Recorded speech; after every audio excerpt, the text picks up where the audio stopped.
Hello everyone બધા મજામાં છો આલ્કોહોલની બનાવટ ચેપ્ટર નંબર 11 માં લેક્ચર નંબર 2 માં તમારા બધાનું હાર્દિક સ્વાગત બરાબર છે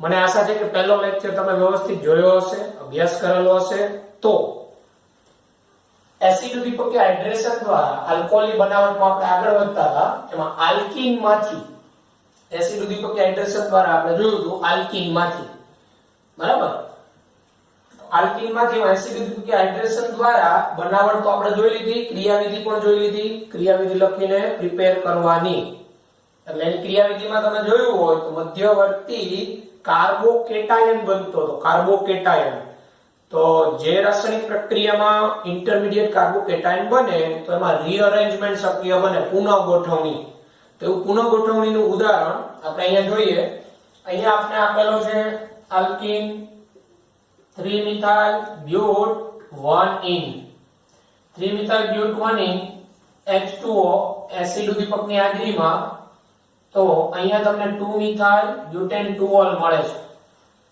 તો OH અહીંયા જોડાવાને બદલે અહીંયા જોડાય છે તો એ આપણે ક્રિયાવિધિ દ્વારા સમજાવી શકાય કે પાઈ ઇલેક્ટ્રોન વડે પહેલા H+ દાખલ થાય ઇલેક્ટ્રોન અનુરાગી પ્રક્રિયા H+ અહીંયા જોડાય તો માર્કોની કર્વ મુજબ અહીંયા કાર્બોકેટાયન મોર સ્ટેબલ બને દ્વિતીયક આ બે માર્કોની કર્વ અહીંયા દ્વિતીયક પરંતુ એના કરતા અહીંયા પાસેના કાર્બન પર મોર સ્ટેબલ કાર્બોકેટાયન પોસિબલ છે તો અહીંથી હાઇડ્રાઇડ શિફ્ટ થાય 1-2 હાઇડ્રાઇડ શિફ્ટ એટલે આ પ્રકારનો કાર્બોકેટાયન બને તૃતીય જે વધુ સ્થાયી મોર સ્ટેબલ વધુ સ્થાયી કાર્બોકેટાયન બને અને પછીના સ્ટેપમાં H2O કેન્દ્ર અનુરાગી તરીકે દાખલ થાય બરાબર સ્ટેપ 2 ની અંદર અને આ પ્રકારનું પ્રોટોનેટેડ આલ્કોહોલ જેવું બને અને પછીના સ્ટેપમાં H+ દૂર થાય -H+ આ યુગ્મ ઓક્સિજન ઉપર ટ્રાન્સફર થાય અને ત્યાં OH આવે આ જે રીઅરેન્જમેન્ટ પ્રકારની છે એ આપણે 11મા ધોરણમાં પણ શીખી ગયા હતા અસમિતિ આલ્કીનની અસમ પ્રક્રિયા પાણી સાથેની પ્રક્રિયા રીઅરેન્જ પ્રોડક્ટ મળે છે બરાબર છે તો આવું બીજું ઉદાહરણ સેલ્ફ સ્ટડીમાં તમે ઘરેથી આ કરી શકો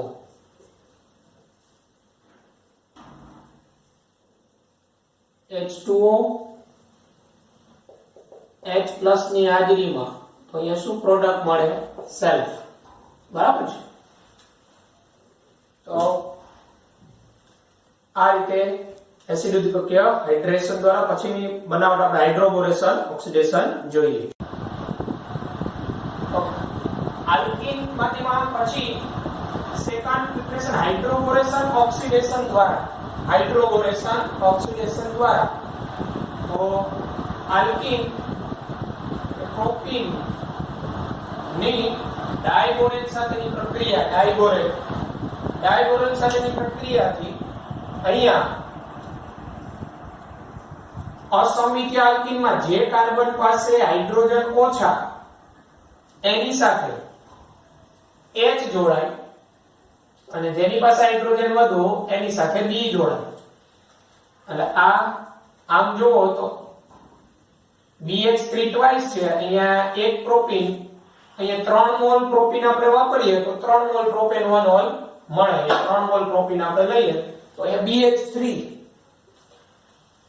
BH3 લેવાનું તો અહીંથી એક H જે કાર્બન પાસે હાઇડ્રોજન ઓછા ત્યાં એક બોરોન જેની પાસે હાઇડ્રોજન વધુ ત્યાં જોડાય બરાબર આ રીતે CH3 CH2 CH2 BH2 પાછો પ્રોપીન નો એક અણુ અહીંયા 3 લખવા જરૂર નથી આપણે કન્ટિન્યુ 3 પ્રોપીન લીધા છે પાછો આ BH2 માંથી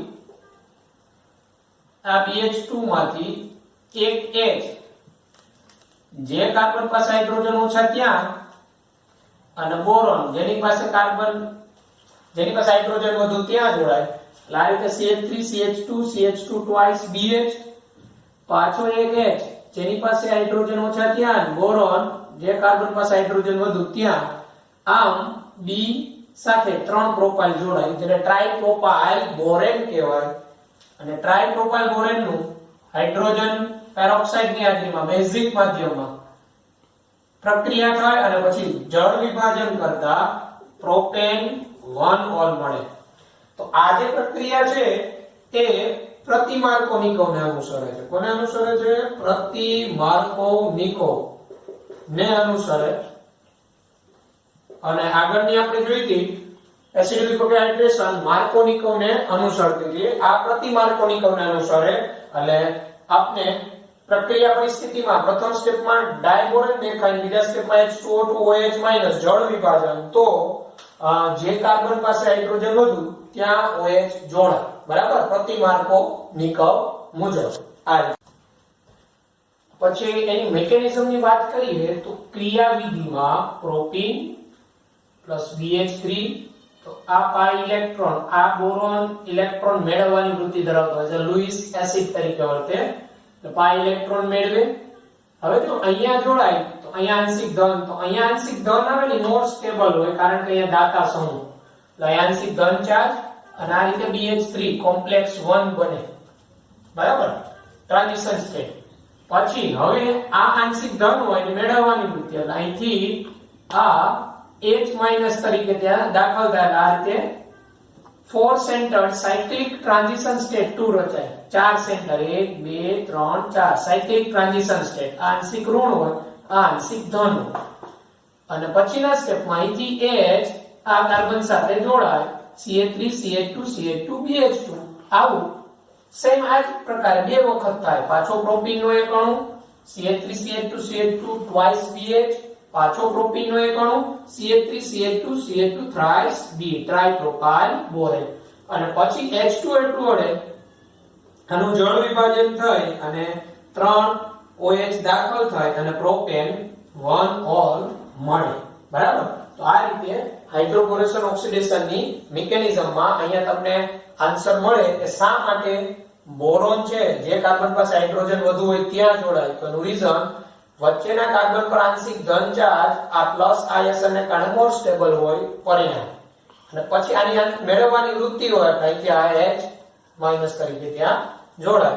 બરાબર છે, તો આ રીતે હાઇડ્રોબોરેશન ઓક્સિડેશન ની મિકેનિઝમ. પછી આગળથી તો H2O2 વડે જળ વિભાજન થાય, પ્રોપેન 1 ઓલ મળે. ઓકે, આલ્કીન માંથી આલ્કોહોલ ની ત્રીજી એક્સ્ટ્રા બનાવટ છે જે બોર્ડમાં નથી, નીટના પોઈન્ટ ઓફ વ્યૂ આપણે કરીશું. ઓક્સીમર્ક્યુરેશન, ડીમર્ક્યુરેશન. આ પ્રક્રિયા આપણે હાઇડ્રોકાર્બન ચેપ્ટરમાં ભણી ગયા. હાઇડ્રોકાર્બન ચેપ્ટરમાં ઓક્સીમર્ક્યુરેશન, ડીમર્ક્યુરેશન ભણી ગયા છીએ આપણે. બરાબર, આ ત્રણે ત્રણ. તો જોઈ લઈએ ઉદાહરણ ફરીથી. બ્યુટવાનિન અસમિતીય આલ્કીન છે. મર્ક્યુરસ એસિટેટ ની હાજરીમાં ટેટ્રાહાઇડ્રોફ્યુરાન H2O સોલ્વન્ટ, ટેટ્રાહાઇડ્રોફ્યુરાન દ્રાવક તરીકેનો રોલ છે એનો. મર્ક્યુરિક એસિટેટ ની હાજરીમાં પ્રક્રિયા થતા જે કાર્બન પાસે હાઇડ્રોજન ઓછા ત્યાં OH અને જે કાર્બન પાસે હાઇડ્રોજન વધુ ત્યાં HgOCOCH3 જોડાય.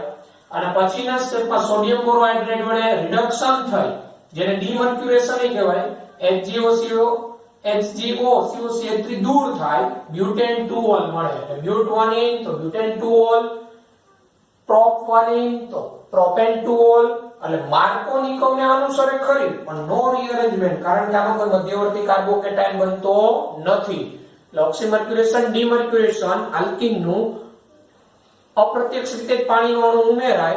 બરાબર, અને જે કાર્બન પાસે હાઇડ્રોજન ઓછા ત્યાં OH જોડાય, માર્કોનિકોવ ને અનુસરે પણ નો રીઅરેન્જમેન્ટ. એની ક્રિયાવિધિ, તો એની ક્રિયાવિધિ આપણે સમજીએ તો અહીંથી આ મર્ક્યુરી જે છે આ HDO1 તો ઓક્સિજન ની મેળવવાની વૃત્તિ વધારે.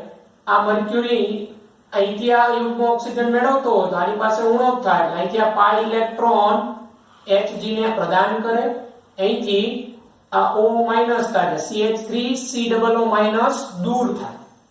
હવે આ HgOCOCH3, હવે આ HgOCOCH3 અહીંયા જોડાય અને અહીંયા આંશિક ધન ચાર્જ આવે તો એ મોર સ્ટેબલ હોય કારણ કે અહીંયા દાતા સમૂહ ઇથાઇલ. અહીંયા આની પ્લસ આ અસર આ આંશિક ધન ને મોર સ્ટેબલ કરે. એટલે આ પ્રકારનો પાઈ કોમ્પ્લેક્સ બને. બરાબર, પાઈ કોમ્પ્લેક્સ એક પ્રકારનો સંકીર્ણ જટિલ અણુ પાઈ બંધ દ્વારા બનતો હોવાથી પાઈ યુગ્મ પ્રદાન થયું અને બન્યો એટલે પાઈ કોમ્પ્લેક્સ કહેવાય. આંશિક ધન અહીંયા દાતા સમૂહ પ્લસ I મોર સ્ટેબલ.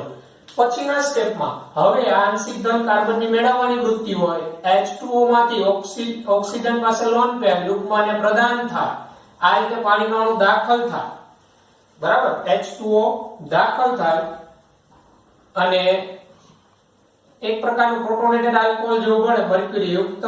પછીના સ્ટેપમાંથી H+ દૂર થાય એટલે અહીંયા OH બને અને સોડિયમ બોરોહાઇડ્રેટ વડે રિડક્શન, તો સોડિયમ બોરોહાઇડ્રેટ માંથી આ H- આ CH2 ને યુગ્મ પ્રદાન કરે, આ Hg યુગ્મ લઈને દૂર થાય એટલે ત્યાં CH3 આવી જાય, આ રીતે પ્રોપેન 2 ઓલ અને છેલ્લે HgOCO3 દૂર થાય.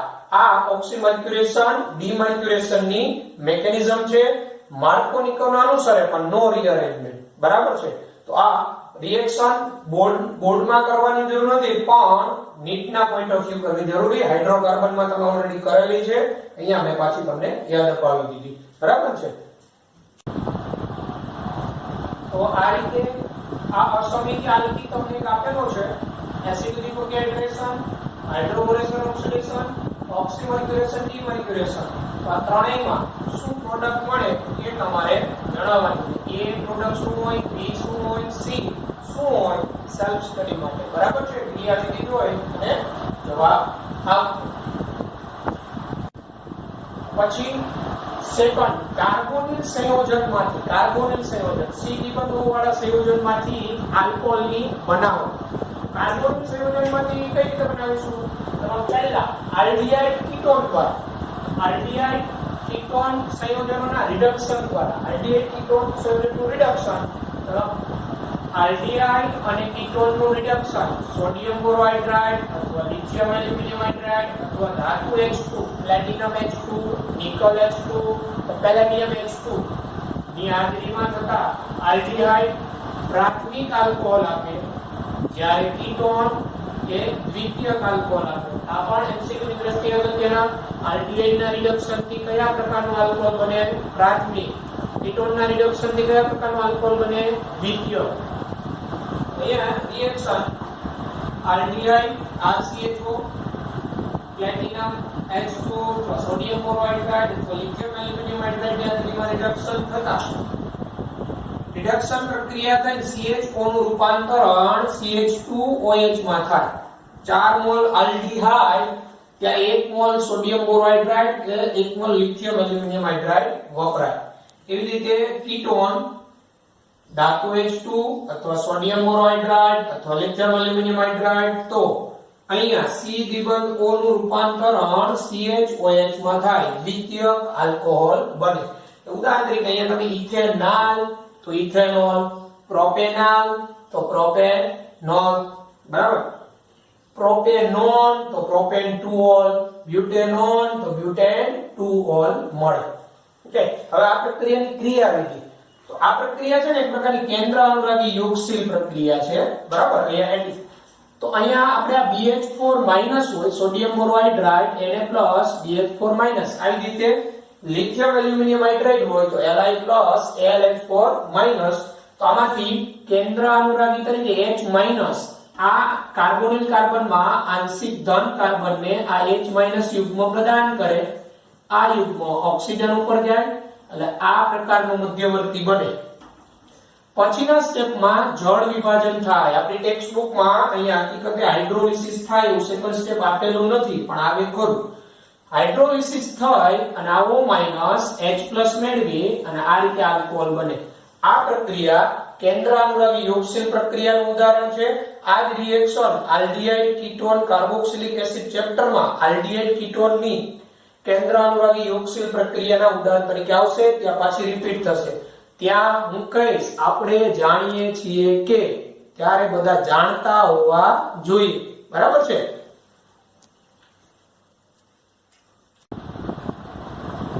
આવી જ રીતે પછી કાર્બોક્સિલિક એસિડ અને એસ્ટર સંયોજનના રિડક્શન દ્વારા, કાર્બોક્સિલિક એસિડ અને એસ્ટર સંયોજનના રિડક્શન દ્વારા, તો કાર્બોક્સિલિક એસિડ સંયોજનનું રિડક્શન ફક્ત પ્રબળ રિડક્શન કરતા લિથિયમ એલ્યુમિનિયમ હાઇડ્રેટની હાજરીમાં થાય, અને પ્રાથમિક આલ્કોહોલ મળે. ટૂંકમાં કાર્બોક્સિલિક એસિડ નું રિડક્શન સોડિયમ બોરોહાઇડ્રેટ જેવા નિર્બળ રિડક્શન કરતા વડે નથી થતું. ધાતુ H2 અને લિથિયમ એલ્યુમિનિયમ હાઇડ્રાઇડ કાર્બોક્સિલિક એસિડને આલ્કોહોલમાં રૂપાંતર કરે.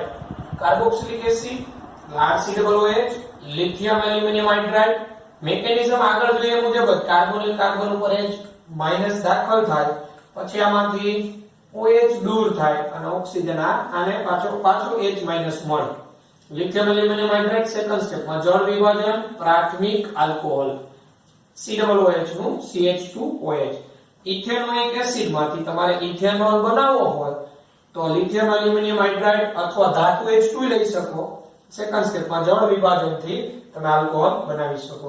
આ લિથિયમ એલ્યુમિનિયમ હાઇડ્રાઇડ થોડો કોસ્ટલી છે, મોંઘો પ્રક્રિયક છે, તેથી તે માત્ર વિશિષ્ટ રસાયણોની બનાવટમાં જ વપરાય. વિશિષ્ટ પ્રકારના એવા ઉપયોગી ખૂબ એવા રસાયણ બનાવટમાં ઔદ્યોગિક ધોરણે ઔદ્યોગિક એકમોમાં એસિડ સંયોજનોનું આલ્કોહોલમાં રૂપાંતર કરવા પ્રથમ તેનું એસ્ટરમાં રૂપાંતરણ કરવામાં આવે, ત્યારબાદ તેનું ઉદ્દીપકીય હાઇડ્રોજનીકરણ દ્વારા આલ્કોહોલ મળે. એટલે એસ્ટરના રિડક્શન થી નહીં પ્રાથમિક આલ્કોહોલ જ મળે. એટલે કાર્બોક્સિલિક એસિડ પ્લસ આલ્કોહોલ આ બે વચ્ચે પ્રક્રિયા થાય ને આલ્કોહોલમાંથી H પ્લસ આમાંથી OH એસ્ટર બને અને એસ્ટરનું ઉદ્દીપકીય હાઇડ્રોજનીકરણ પેલેડિયમ H2 નિકલ H2 ની હાજરીમાં તો અહીંથી આ બોન્ડ આ RCOOR અહીંથી બોન્ડ બ્રેક થાય, RCH2OH બને પ્રાથમિક અને R-OH બે આલ્કોહોલ મળે, બંને પ્રાથમિક. બરાબર. તો આ રીતે એસ્ટરના રિડક્શન દ્વારા પણ પ્રાથમિક આલ્કોહોલ મળે. એસ્ટરનું રિડક્શન થઈને પ્રાથમિક આલ્કોહોલ મળે. એસ્ટરનું રિડક્શન પણ લિથિયમ એલ્યુમિનિયમ હાઇડ્રાઇડ વડે જ થાય તો ધાતુ H2 સોડિયમ બોરોહાઇડ્રેટ વડે થતું નથી. બરાબર. તો આ કાર્બોક્સિલિક એસિડ એસ્ટર તો આ આલ્ડીહાઇડ કાર્બોક્સિલિક એસિડ એસ્ટર આ બધાના રિડક્શન દ્વારા પ્રાથમિક આલ્કોહોલ જ મળે. બધાના રિડક્શન દ્વારા. બરાબર. આવા કયા કયા છે તો એ બધાના તમને કોષ્ટકમાં લખાવીશ. એમાં તમે જોશો તો કોણ પ્રાથમિક આલ્કોહોલ આપે, કોણ દ્વિતીયક આપે. બરાબર. અને કયો રિડક્શન કરતા તેનું રિડક્શન કરે એ કોષ્ટકમાં લખાવીશ. ઓકે. તો આપણે આલ્ડીહાઇડ કીટોન કાર્બોક્સિલિક એસિડ એસ્ટર નું રિડક્શન આપણી ટેક્સ્ટ બુકમાં છે બોર્ડમાં. અને અહીંયા રિડક્શન કરતા આપણે ત્રણ જોયા, એક લિથિયમ એલ્યુમિનિયમ હાઇડ્રાઇડ, એક સોડિયમ બોરોહાઇડ્રાઇડ, ધાતુ H2 આટલા રિડક્શન કરતા. પણ આ સિવાયના બીજા રિડક્શન કરતા છે કે જે આલ્ડીહાઇડ કીટોન કાર્બોક્સિલિક એસિડ એસ્ટર એનહાઇડ્રાઇડ એસિડ હેલાઇડ આ બધાનું રિડક્શન કરી આલ્કોહોલમાં રૂપાંતર કરે. એવા કયા રિડક્શન કરતા કરે, કયા ન કરે? તો સૌપ્રથમ અહીંયા આપણા રિએક્ટન્ટ આપેલા છે પ્રક્રિયક. આલ્ડીહાઇડ છે, કીટોન, કાર્બોક્સિલિક એસિડ, એસ્ટર, એનહાઇડ્રાઇડ, એસિડ હેલાઇડ ને ડબલ બોન્ડ ને ઇફેક્ટ કોણ કરે? કોણ દ્વિબંધનું રિડક્શન કરે, કોણ દ્વિબંધનું રિડક્શન ન કરે એ પણ અહીંયા આપેલા છે. તો જો જોતા જઈએ. સૌપ્રથમ reactant aldehyde lithium aluminium hydride ether તો પ્રાથમિક આલ્કોહોલમાં રૂપાંતર કરે. ધાતુ H2 આલ્ડીહાઇડ નું પ્રાથમિક આલ્કોહોલમાં રૂપાંતર કરે. સોડિયમ બોરોહાઇડ્રેટ ઇથેનોલમાં પ્રાથમિક આલ્કોહોલ બનાવે આલ્ડીહાઇડમાંથી. ડાયબોરેન B2H6THF પ્રાથમિક આલ્કોહોલમાં રૂપાંતર કરે. સોડિયમ બોરોહાઇડ્રેટ PTCl2 પ્રાથમિક આલ્કોહોલમાં રૂપાંતર કરે. ધાતુ એસિડ Zn+HCl Zn+H2SO4 બરાબર CH3COOH Zn+ તો આ બધા પ્રાથમિક આલ્કોહોલમાં રૂપાંતર કરે. ટૂંકમાં આલ્ડીહાઇડ નું આમાંથી આ બધા રિડક્શન કરતા પ્રાથમિક આલ્કોહોલમાં રૂપાંતર કરે. કીટોન તો આ રીતે કીટોન લિથિયમ એલ્યુમિનિયમ ઇથર તો દ્વિતીયક આલ્કોહોલ બને. ધાતુ H2 દ્વિતીયક આલ્કોહોલ બનાવે. સોડિયમ બોરોહાઇડ્રેટ ઇથેનોલ પણ દ્વિતીયક આલ્કોહોલ બનાવે. B2H6THF દ્વિતીયકમાં રૂપાંતર કરે કીટોનને. NaBH4 PTCl2 દ્વિતીયક બનાવે. Zn+HCl બનાવે. તો આવી જ રીતે બીજા બધા જોવાના કાર્બોક્સિલિક એસિડ તો જો કાર્બોક્સિલિક એસિડ સોડિયમ બોરોહાઇડ્રાઇડ દ્વારા રિડક્શન ન થાય સોડિયમ બોરોહાઇડ્રેટ ત્યાં નહીં થાય, ધાતુ એસિડ ત્યારે કાર્બોક્સિલિક એસિડ નું રિડક્શન અહીંયા નહીં થાય. બાકીના કાર્બોક્સિલિક એસિડ ને બાકીના રિડક્શન કરતા પ્રાથમિક આલ્કોહોલમાં ફેરવે. અગત્યનું ધાતુ H2 પ્લેટિનમ નિકલ Ag2 પ્રાથમિક આલ્કોહોલ બને પણ રુથેનિયમ કાર્બાઇડ હોય, કોપર, બેરિયમ, ક્રોમિયમ ઓક્સાઇડ મિશ્રણ હોય અને એક વિલ્કિન્સન ઉદ્દીપક આવે, વિલ્કિન્સન ઉદ્દીપક નામ છે, ત્યારે RCOH નું પ્રાથમિક આલ્કોહોલમાં રૂપાંતર થાય. બરાબર. અને આપણે તો ધાતુ H2 હોય ને ત્યારે કાર્બોક્સિલિક એસિડ ને પ્રાથમિકમાં રૂપાંતર કરવાનો છે, બતાવવાનું. સોડિયમ બોરોહાઇડ્રેટ ત્યારે નહીં થાય. બરાબર.